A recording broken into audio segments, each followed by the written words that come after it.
what's up everyone, and welcome to another movie review for you. And I just got back from the theater from seeing a double feature of Bad Samaritan, a movie about a guy that breaks into someone's house. And then after that, I saw the movie I'll be talking about right now, which is Breaking In, which is a movie about someone breaking into a house.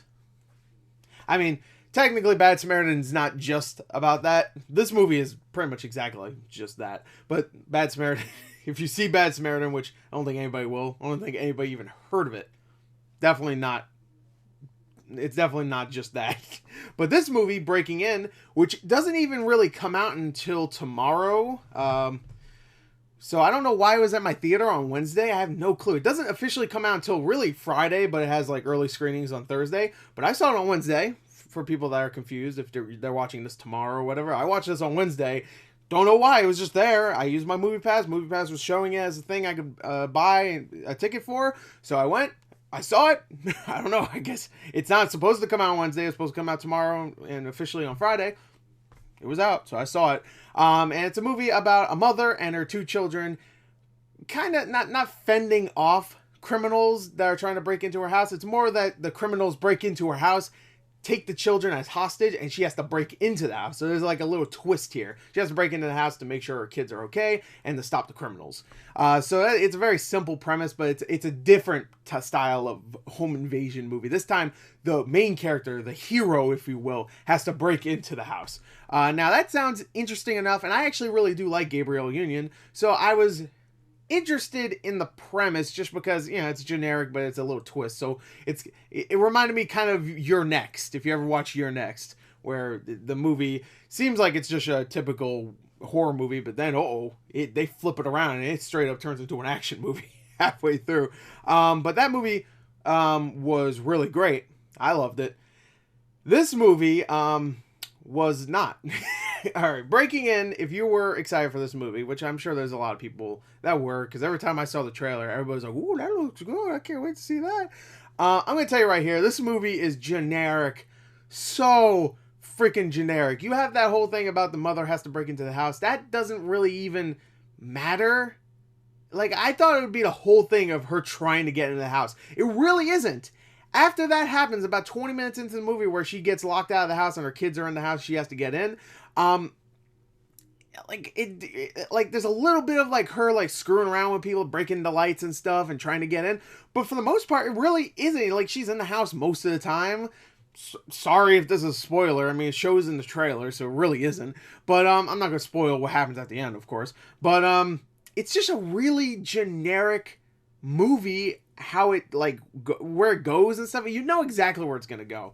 You know exactly where it's gonna go, and it's so generic. And all the villains are bland and they're stereotypes and they're typical villains here. And you do have the villains that aren't just all like four white dudes or, you know, whatever, that are just generic. They all have a type. You have the main guy, Billy Burke, who I don't think you know any of these guys' names. If you do, I don't really care. I'm sure in the cast list it says their names, and they might have said it in the movie, but that would have been stupid if they did, because they don't want to say the real name, so I don't think they did. But anyway, Billy Burke is the leader. He's there. The reason why he's there is because the owner of that house wasn't actually the mother, Gabrielle Union. It was her father, who was rich and had a lot of money, and this guy, Billy Burke, knows about that, so that's why he's there, and he's trying to find the safe that has all the money. That's why he's there. So he's trying to get that money. He get the money, like Hurricane Heist. And he has a couple of goons with him. He has one guy who's like a military guy who's really good at cracking safes. You got the tweaker white dude who's like, he was in jail and it was suggested that he had to like give blowjobs to survive in jail. I swear there's a line that suggests he had to. He's just tweaking throughout the entire movie, just like doing this stuff. He's like, he has those like his bug eyes, like that's his performance. And then you have what might be the worst stereotype I've seen in a very long time. You got the Latino thug, pretty much gang member. This guy who's wearing a black wife beater, tattoos everywhere, has got that pencil thin mustache, slick back hair. I said hair, you know what I mean? And he's got this, the other guy, his eyes are bugging out. The tweaker guy, this guy, his eyes are always bugging out. He always looks angry. He's like, hey man, you trying to fuck me? It's a PG-13 movie, so he's not saying that. But he's like, I'm gonna get that money. He talks like this the entire movie, and he's so fucking stereotypical. I couldn't believe it. I couldn't believe a character like this would be in a movie like this. Now, it makes sense for something like Bright, because David Ayers, or Yayat, what's his name? That guy. The guy that directed Bright and Suicide Squad, he loves that kind of character. So that makes sense for that kind of Latino gang member style, like stereotype character to be in there, okay? This doesn't make any sense. They're just robbing a house, and it's like everybody else is like types, sure, but they're normal enough. And this guy comes out and he's literally, his eyes are like, the entire time he's looking at the girl. There's a daughter who's like, I think like 17, 18, and he's always looking at her like, that's right. Yeah, you know what I'm going to do to you later in the movie. Again, it's PG-13, so nothing bad happens, really. And when people get killed, let me just say, it's the most bloodless shit. Most people, when they get either knocked out or killed, it's like a rock to the head. Like, bang, you don't see any blood, and he's just like knocked out, either dead or knocked out. Again, I'm not going to spoil which one it is, but I'm not going to say which character gets killed if you really give a shit, and if you can't really predict it, you got problems. But it's very predictable. You know exactly where this movie's going. Exactly. I'm just glad the movie was like 85 minutes long. But anyway, that Latino gang member guy, he was fucking killing me. Every time he showed up, he had that bug eye. He was like, hey, oh, I want that safe. Like, Jesus, it's so bad. You're probably thinking like what I'm doing is offensive. Wait until you see the movie. It's fucking offensive, I thought. Now, I loved it. Don't get me wrong. I did. It felt like a parody, though. It felt like of all the things in this movie that are, you know, fairly realistic for the most part. You know, I mean, it's not the most realistic movie out there. Fairly realistic. Even the tweaker character, even though I said he's always tweaking and stuff, there's even times where he's looking like, oh, this is kind of fucked up. Like, he doesn't want to do any of this stuff. And he knows that Billy Burke is probably thinking about killing the kids and the mother after getting the money anyway, even though he's holding them hostage for now, because, you know, you saw his face. So even he's just like, he's thinking about that. He's just like, I don't know. I don't like this. I don't want to kill kids. So even that character is even though he's over the top, he still has some realism, where the Latino gang member, he don't give a fuck. You know, he could kill some kids. I got a knife. I got a wife beater. I don't give a fuck. I want that money. Like Jesus. It's so bad. Before I get more to the bad stuff, I guess I should say some of the good stuff. So one thing I could say immediately that is good is Gabrielle Union's performance. You can feel her desperation to get her kids, and she is good even when it's not just her just like sneaking around and stuff trying to get into the house. So, you know, when she's talking to her kids in the beginning, you feel like she's actually a mother. And she does a good job. Good job. Not great or anything, but, you know, for this, why would you even try to do a great job? Like, really? I mean, I guess it would always help to do a great job as an actor or an actress, but she does a good job. She's definitely the best part when it comes to the acting. Billy Burke plays the main villain. Like I said, he's just the guy. He's that generic leader guy that's like, he's cool. He's not hot headed or anything like that. He's just like, you know what, we'll get it, we'll do it. Everybody else is like freaking out, but he's just like, hey, I'm cool with it. I'm the leader. We're gonna get her, and I know everything about this woman, even though I just met her. Not even really met her. I saw her outside once, but I know she's determined. She's a mother. She's gonna try to get these kids. Okay, it's just that kind of generic villain, but he does a good job with it for the most part. He's typical when it comes to villain. He ain't memorable, not as memorable as the Latino guy. But yeah, it's an okay performance. It's fine. Her kids in the movie are good too. Considering I've seen a lot of movies, Hurricane Heist, A Wrinkle in Time, I'm sure there's more, that have some really bad kid actors recently, I'm talking about. There's been some really good ones. Of course, It had some great kid actors. This one was not that bad. This one, they were good. You know, the one kid, they're types as well. You have the one daughter who's always on her cell phone, doesn't really care about what her mom has to say or anything. And then you have the small kid who's like a smart ass kid. It's just like, he's cracking little jokes. But they're fine. They're fine. You don't mind them as characters. You're not looking at them and going, I don't give a shit. Like, you kind of want her to save the kids. I don't know. In a little, just a little bit, you're like, okay, I hope she saves the kids.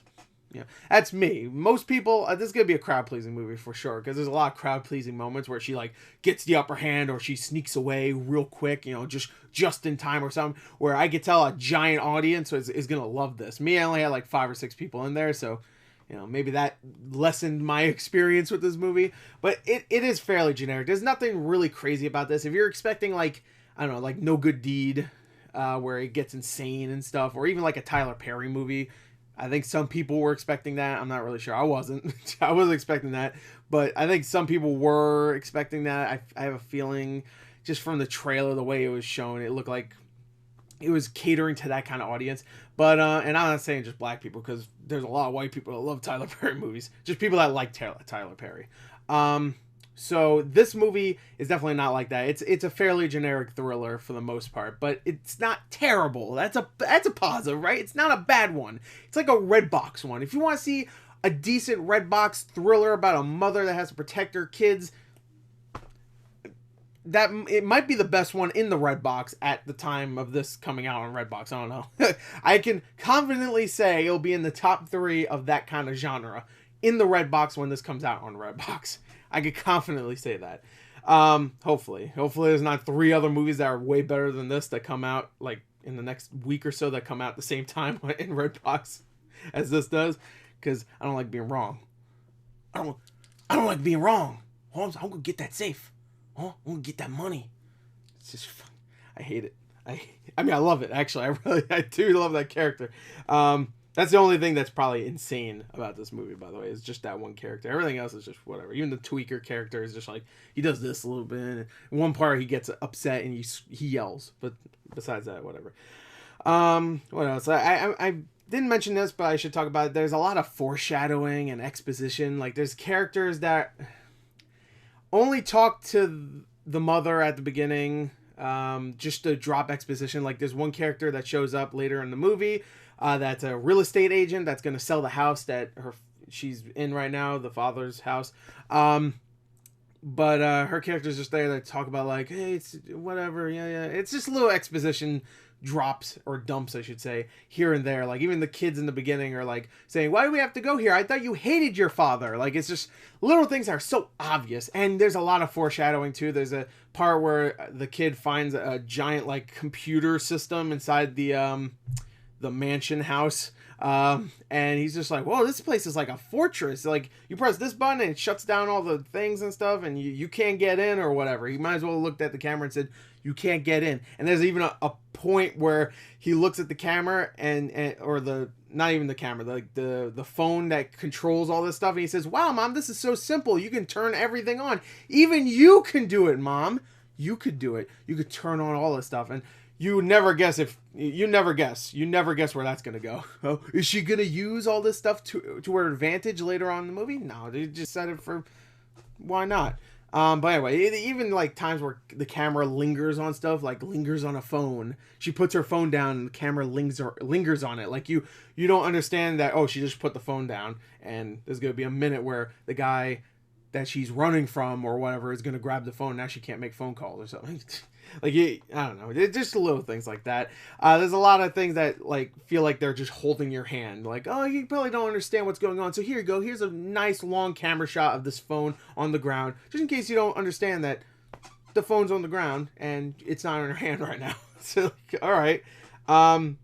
It is very slow too. I want to say that this movie is only 85 minutes long, very short, but it feels so slow. There's a lot of shots of just the mother in the house trying to like sneak past the bad guys, and there's a lot of shots of her going, and then she like zips by, and then the guy turns around, doesn't see anything. It's like a horror movie, kind of one of those horror movies where you see something in the background and the character that you're following doesn't see it, and then they turn around and it's gone. Except it's not a horror movie. It's a movie about, well, I guess it's a horror movie for mothers. Another problem I had with this movie is that the character progression for Gabrielle Union's character, Sean, that's her name, by the way, Sean, is really odd. Like, it's very, very quick. Like, you're expecting this movie to build up to her being kind of a badass towards the end, right? Like, oh, now you see that shot in the trailer where she's like standing outside and she breaks the lights or whatever and she's like trying to get in. You expect it to be kind of like a slow progression or maybe even like a quick one, but you see the progression. Here, there's a scene where she's like creeping into the garage and you can tell she's still scared. She's like, oh my God, they're going to see me. But she's still trying to get her kids. So she's determined enough. And then immediately after that, she's that scene in the trailer where she's standing outside, like looking all cool, and she breaks the lights and stuff, and she looks all confident. I'm like, where did this come from? She was scared immediately before that, and now she's just like standing there like all cool. And there's even she has a plan later on, which is stupid, to try to get her kids back, and like even that she's just like, you don't know what I'll do, I'll kill him. And she has like the guy she beat up earlier in the movie. The knife to his throat. Won't spoil what happens there, but there's just little things that I feel like they could have done better to make it seem like her character was really, really like out to get some revenge. You know, even though it's not really revenge, she didn't do anything to her kids, at least not yet at that point in the movie. But not gonna say what happens. Ho! But I said it's fairly generic, so you can probably predict where it's going. It's just, I didn't feel, and also the payback thing, like, I don't know, like, payback as a mother, first of all, payback is a mother. I just thought there should have been more of that progression, and there really wasn't any. Besides that, like I said, it's generic, there's nothing really entertaining about it, it's very slow, a lot of shots of just her creeping by and stuff. Her plan's kind of silly. There's even scenes where I'm just like, okay, what the hell? Where she doesn't really explain to the kids what the plan is to get them out of there, because there's times where she talks to the kids to try to get them out of there. And there's one point where she's like on the ground and she's about to do something, and then it cuts away to the villains and it cuts back to her and she's on the roof. I'm like, what the fuck? Why are you on the roof? Like, I guess the plan kind of made sense at that point, but it's just weird, just like, I don't know where she's on the roof. I mean, I understand why she was on the roof. It's just weird, like, you didn't see her get a ladder. Like, if she got a ladder, wouldn't have made a little bit too much noise. Wouldn't they have known where she was? How'd she get up the ladder? I'm assuming she's, like, in her, like, at least early 40s, so I don't think she could climb up the house, like Spider-Man. Like, I don't know, it's just little things like that. It's just out of nowhere, bam. We couldn't figure out a way for it to make sense that she's on the roof, so screw it, she's just on the roof. If she could teleport, why don't she just teleport in there, get them out, and do some Nightcrawler shit and get out of there? Or, dare I say, Jumper, that fucking movie. Remember that? But, alright. Also, one thing I would say that really upset me is that the director of this is James McTeague. You might not know his name. He's the guy that did V for Vendetta, which is one of my favorite movies out there. And he even did some lesser movies, I will admit. He did The Raven, that John Cusack movie where he plays Edgar Allan Poe and he has to, like, solve a mystery. Not a very good movie, but I enjoyed it. I remember enjoying it. I thought direction-wise it was pretty good. He did something else that I thought was okay. But you can't sense any... You don't get any feeling of a director that has made stuff that seems like it was really made by a talented director in this movie. You know what I mean? Like, V for Vendetta, you can tell, like, oh, this is a talented director. He did a good job. And even The Raven, like, the way it looks and stuff and the way the actors are portraying these characters, you could tell it was a competent director. Here, it's just like, you know, walking through a dark house. It felt like he was slumming it, like, which... I guess he was. Oh, he did Ninja Assassin also. I remember that. He did Ninja Assassin, which had some good fight scenes. And it looked nice. So, again, he has a weird career. I'm just thinking about it. That's a weird career. He did a murder mystery about Edgar Allan Poe. He did a movie about a woman trying to break into her house to get her kids back. He did a movie about... a comic book movie, I guess, Viva Vendetta. I'm not going to explain what it's about, guys. I'll be here all day. And he did a movie about, what was the other movie? I already forgot. Oh, he did a movie about ninjas. That's a weird career. But anyway, I thought it was okay. If you have a mother and you want to treat her to a Mother's Day movie, then either this or, I guess, Life of the Party will be the only two movies that are really new and for more of a female crowd, I guess. It's not a bad time. Your mother will probably like it. You might even like it too. I don't know who I'm talking to. I'm just saying you might like it again. It's just generic. If if it was bad, I would tell you don't see it. Please don't see it. But it's not bad. It's just meh. It's a good Redbox movie. It's a good Netflix movie. It's a good movie to watch that you don't have to pay too much money for. But if you need a movie for this weekend for your mother, because you want to treat her to a night at the movies, and go see it. You know, I might have to go see it again too, because my mom won't want to see it. Anyway, there you go. That is my review. If I had to give it a score, I'd give it an 18 out of 40. It's below average, just barely below average. It's very generic, and I didn't love it. But it's not terrible. It's just meh. It's very meh. Yeah. There you go. Thank you. Until next time. Goodbye.